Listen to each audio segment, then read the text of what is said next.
possible. So let me first introduce myself very briefly. My name is Jansen. I'm from Freshfields, working there in the field of, let's say, privacy and technology in Dusseldorf. And well, during the last, let's say, three or 4 years, we have been doing a lot of like huge projects in data protection. Yeah? Some of them from very scratch, where big companies came to us and asked us, hey, could you do us a favor, just make us super privacy compliant, yeah? which is easier said than done, obviously. And maybe this is one of the reasons why I'm here today. I'm working on the border and maybe cross-border between data privacy and technology.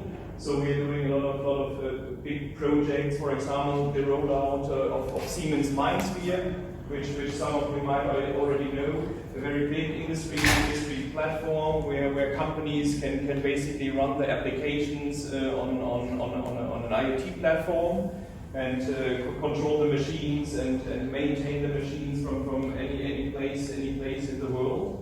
And we have rolled out the MindSphere project in, I think, 73 countries right now, always taking into account all the local specifics when it comes to law, when it comes to privacy. I'm going to talk today about privacy by design and IoT, and I'm not 100% sure whether this is not a too narrow title for the topic, because when we're talking about introducing and implementing IoT, then certainly, because I'm working in this field, privacy by design is a very important part of that, but there are many more aspects that we have to pay attention to. For introduction, if you're going to look at the overall situation in the world, then we're going to see that the total spend on IoT and technology is still on the rise.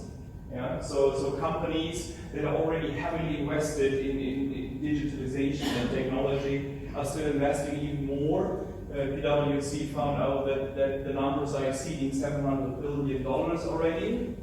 And we have some, from UNESCO, we have some even more impressive numbers. And all countries are like heavily investing.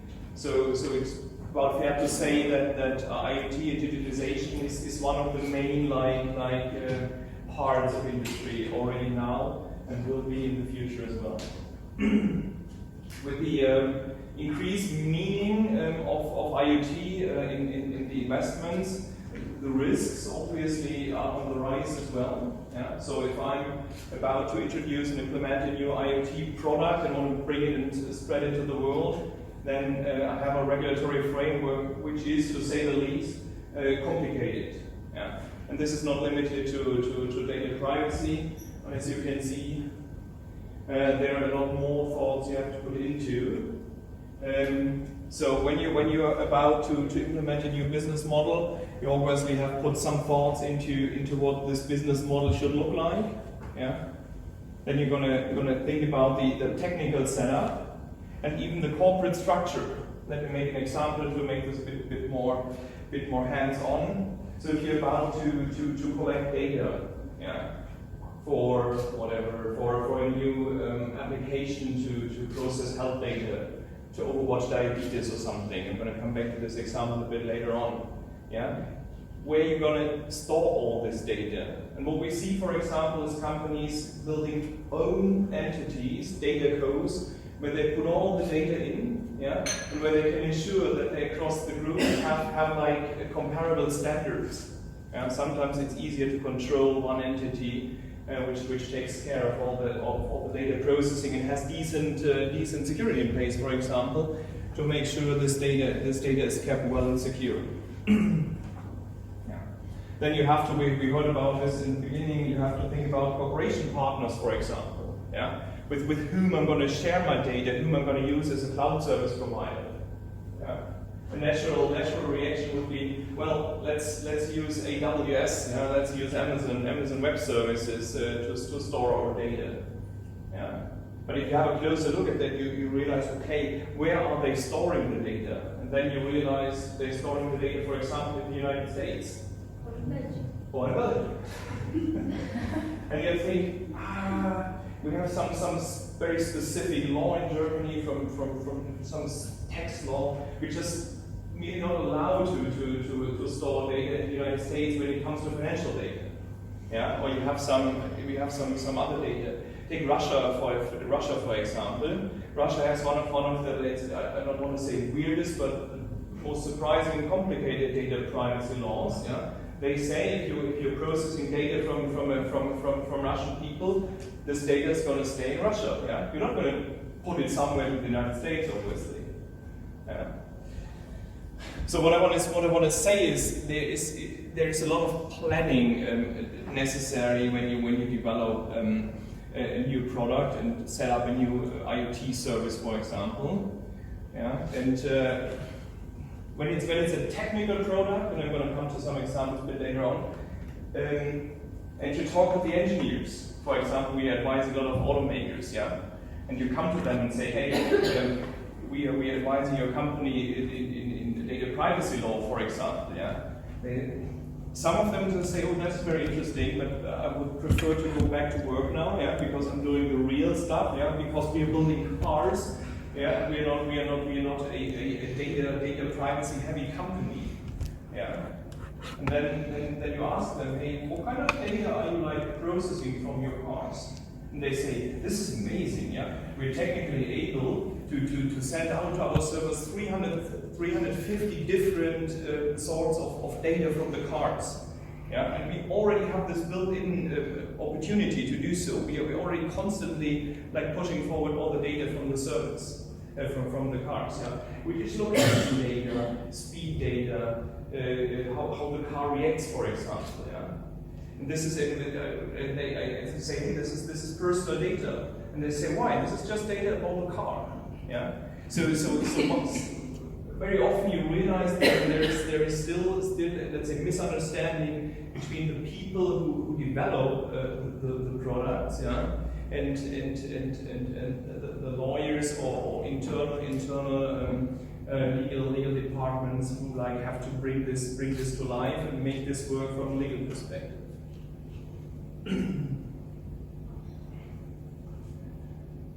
Then you have to think about how do I want to be received by the customers, yeah. Regarding marketing, do I want to be somebody with the image of Facebook, yeah, where everybody at least nowadays have the feelings suspicious of what kind of data they are collecting right now, or you want to have a more transparent approach. So a lot of more general thoughts you have to take into account before or while developing such a product. I think I already covered the point, yeah, but there's a lot more than just data privacy. Yeah. So for example, if you have competition law, we had some decisions in Germany, for example on Facebook, where they said, okay, from a data privacy standpoint, their terms and conditions are still okay. They're not great, yeah. They're just at the limit, yeah. But if you take into account competition law, yeah, they are abusing their position on the market, yeah. And because people basically have no alternative to use Facebook, yeah, and they are so powerful that flips the coin to the other side, and we have an issue from competition law. Already talked about data localization. This was the Russian example. Then employment law. Yeah. If you're building something in America, I don't know whether you know that, they have a super sophisticated way of tracking people by doing key logging. Yeah. And they're not only doing this to find out whether people are like working or just making another coffee break. Yeah, but they have sophisticated algorithms which they use to make an assessment on the employee's health. Yeah. If something is wrong with your heart, you can tell that from the way people are typing. Yeah. That something would never be possible in Germany from an employment perspective. So we are narrowing it down a bit to data protection. Yeah. If you're developing a product or a service, you have to make a data privacy, make a data strategy to find out what to do with the data, where you get the data from. We had an example where a company bought another entity which was holding a large amount of customer data. And after they bought, they thought they could use this data to send out commercials and make marketing, be very successful with that. And after they bought it, they had a look into it and realized, well, we just cannot use the data because it was not acquired on a legal basis, or even as worse, they couldn't find out because whether it was acquired legally or not, because there was no documentation. So if you want to be on the safe side, you might consider to collect the data yourself.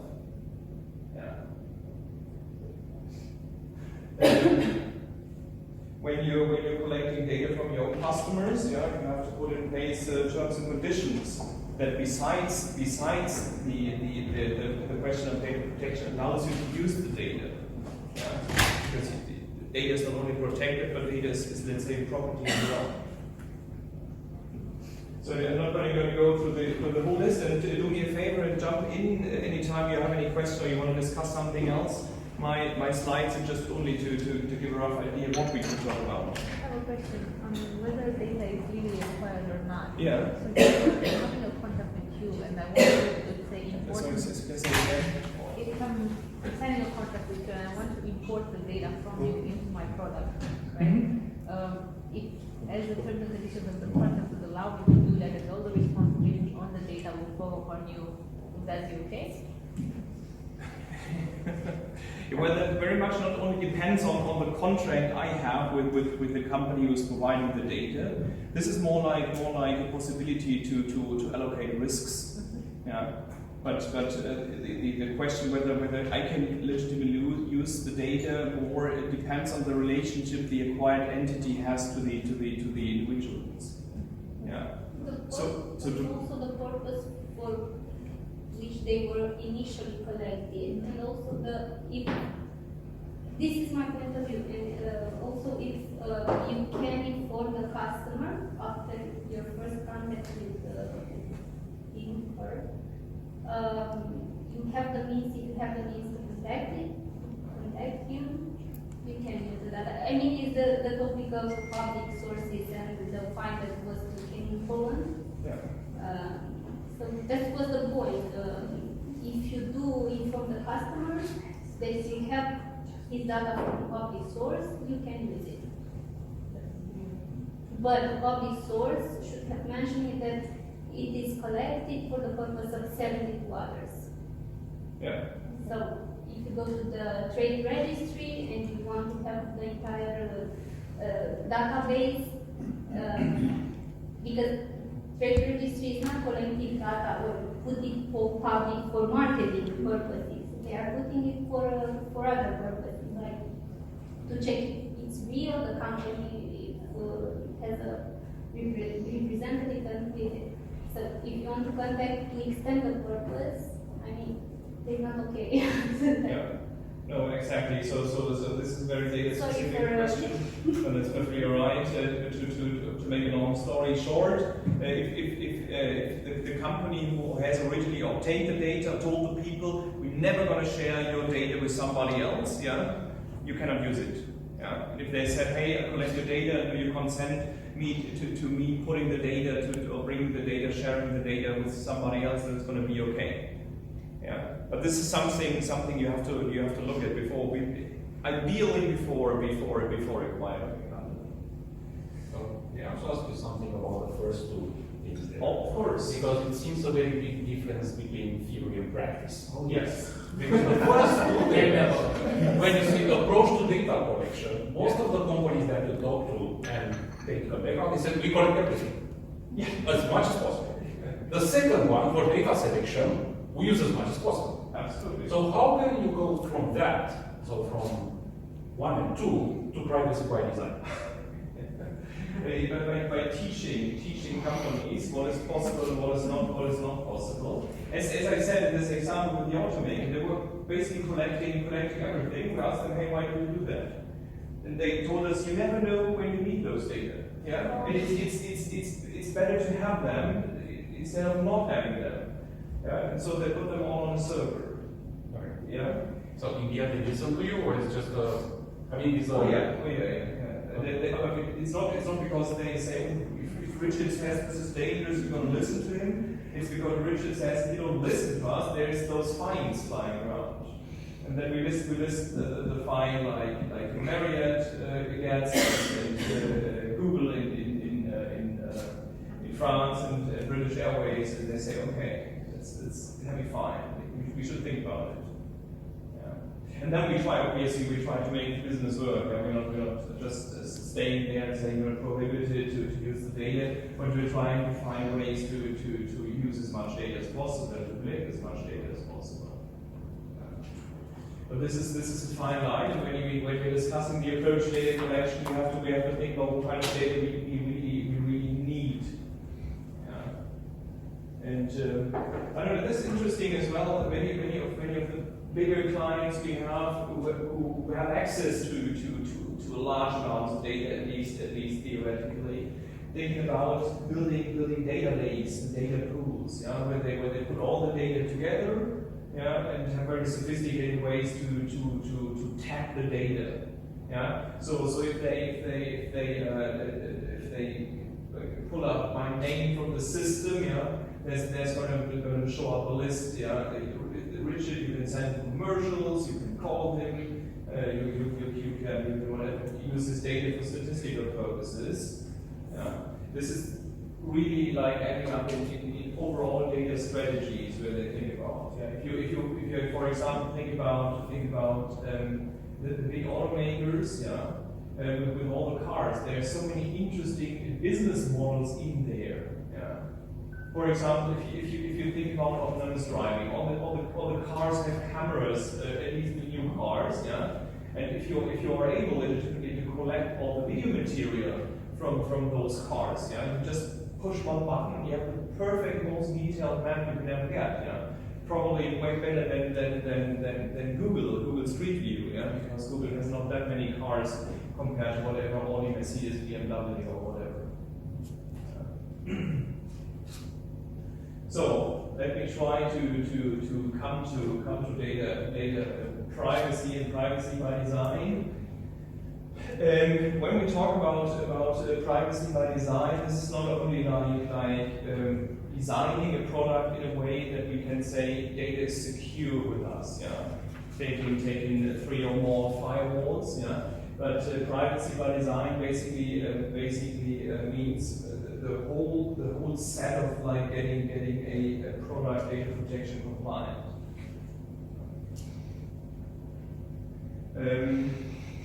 Whether or not a product is privacy compliant often turns out when something goes wrong. Yeah, data breaches seem to be on the rise. At least from my experience, we're seeing a lot of data breaches right now. Yeah, don't know what the reason for that is. That people are not like having appropriate security in place, or the hackers are just getting better. Yeah. We see there's a lot, probably both, a bit of both.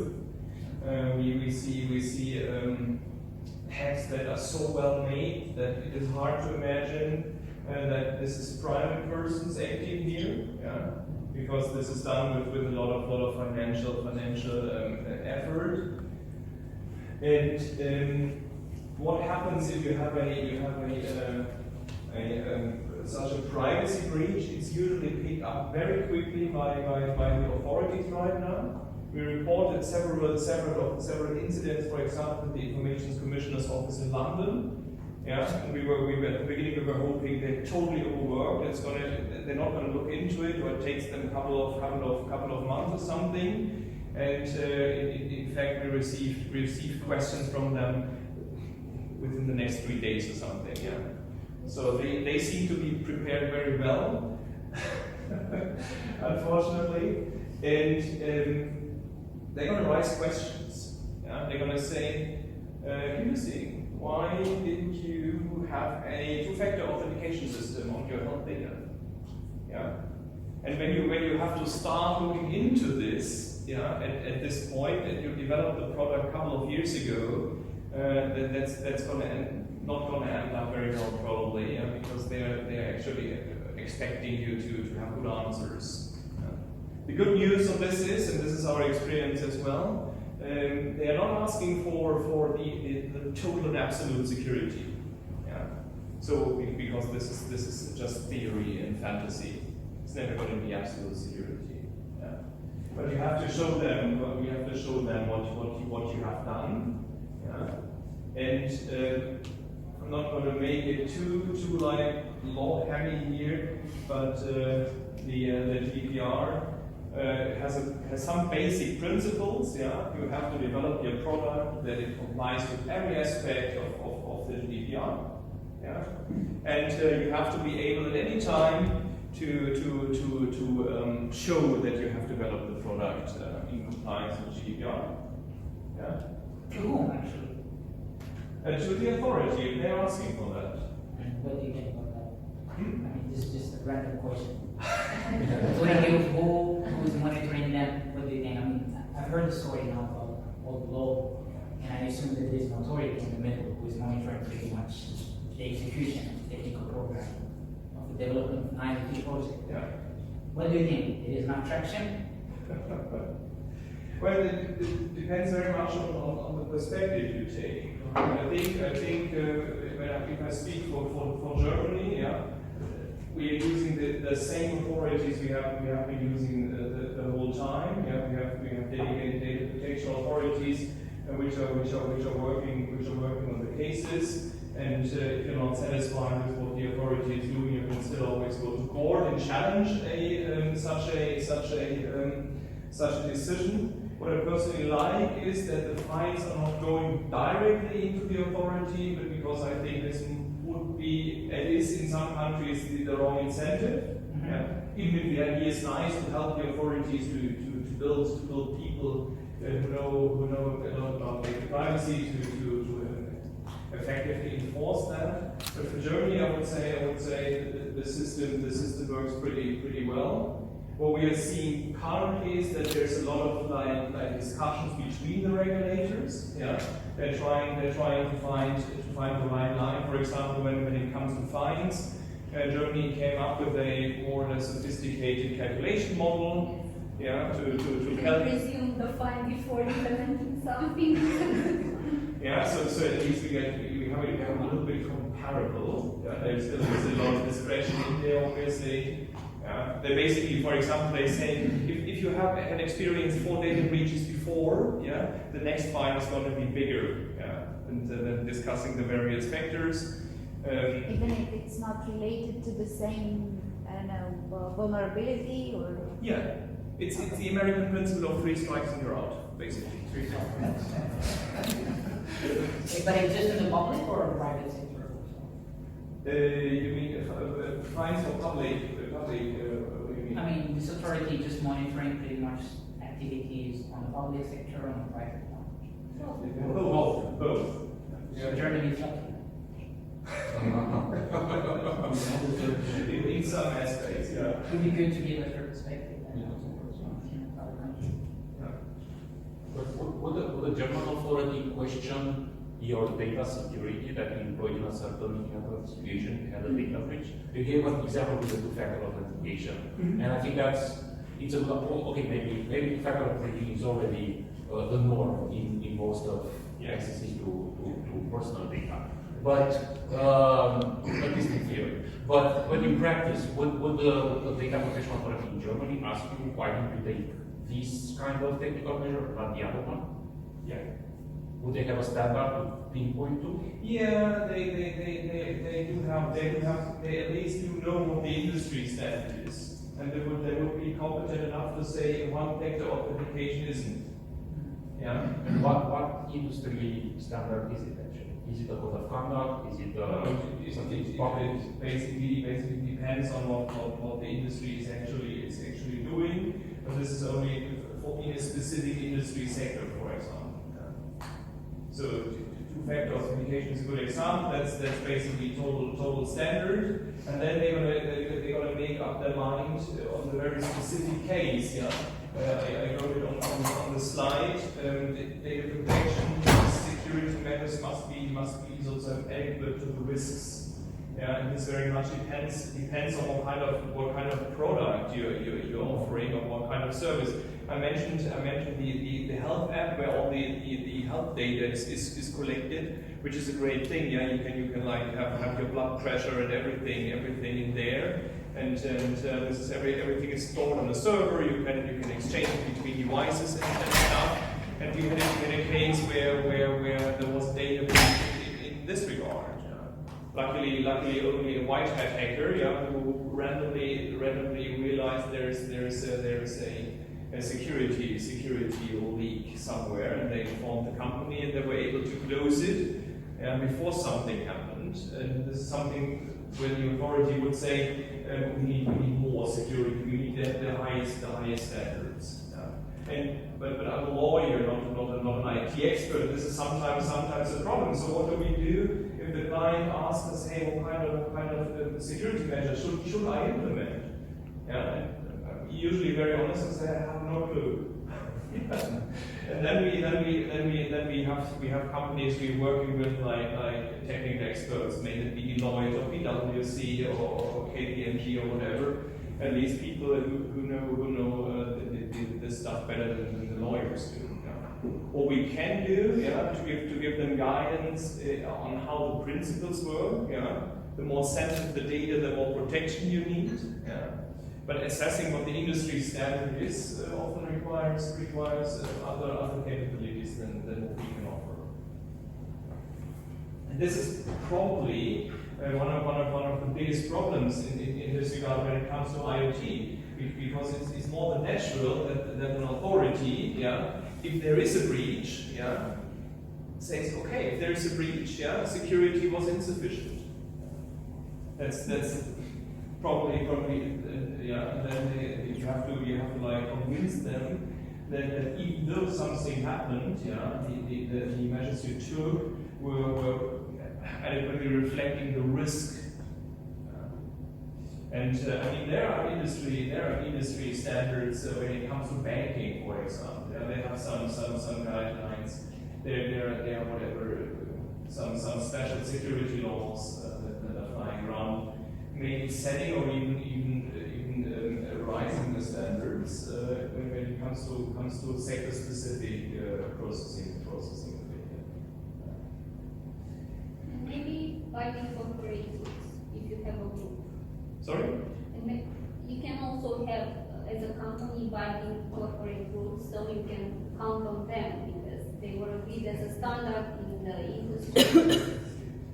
Yeah, binding corporate rules have another purpose as well. They should allow for the Also exchange. certification, I know that. Yeah, the certification, that is right. You could have them like assessed by the authority. We have seen that very rarely in practice right now. I don't know whether you have come across some of certificates being issued by the authorities on that. There are on security and also security and privacy. I know that it's one called ISO, though they shut at the new. It's a different thing. I know, but there are two things that can help you in relation with your authorities. But strictly on binding corporate rules, the Romanian authority was very reluctant to revise them. They never got involved even before GDPR in the approval process. It took them until 2013 to actually allow data transfers based on PCRs. Yeah. So it's a bit more reluctance than I would say the ICO that it was the most prolific in approving them. Yeah. So to come back to the slide here, so you're doing the development of an IT service or product, you have to make up your mind. What kind of measures do I take to make the product compliant with respect to data privacy? I've told you there's basically a risk-based approach, and there is no general answer, unfortunately, to that.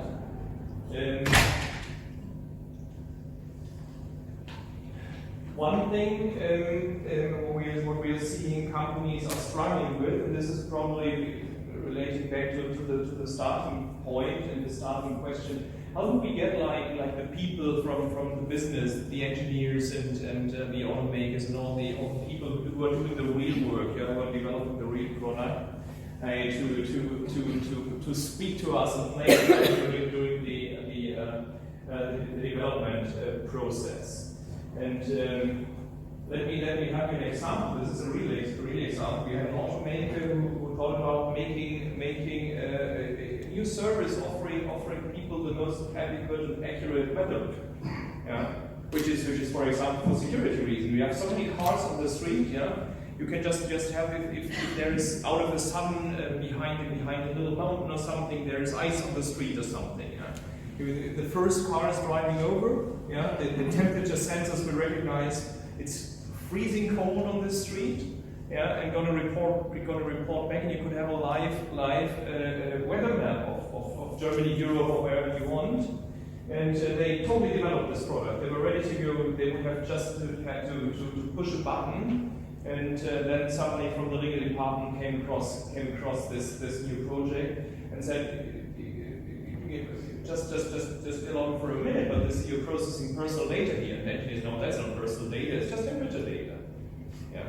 We say, okay, and what else? Location data. And we are to allocate the information to a car. We are processing the vehicle identification number.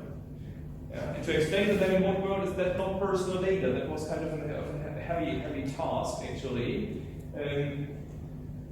And then they had to redesign the whole product, because they hadn't planned for a consent management in that. Everybody who has to do a little to do with data privacy, authorities are very reluctant to allow the processing of location data, because from tracking somebody, you can basically tell the story of his life. You can see where does he start in the morning, where does he live, is this a good neighborhood, is it a bad neighborhood? If he's going to the other place 5 times a week, he's most likely working there. And if he's doing 8-hour shifts, he's probably not management, so he might be on the poorer side of the company. And there's so many facts more that you could tell from location data. So this led to heavy extra costs for the project, because developing a working concept management you have to build in the car. It's now we're crossing, let's say, the more theoretical part of the law. I can have a question here. How did you get the consent, and at what point in time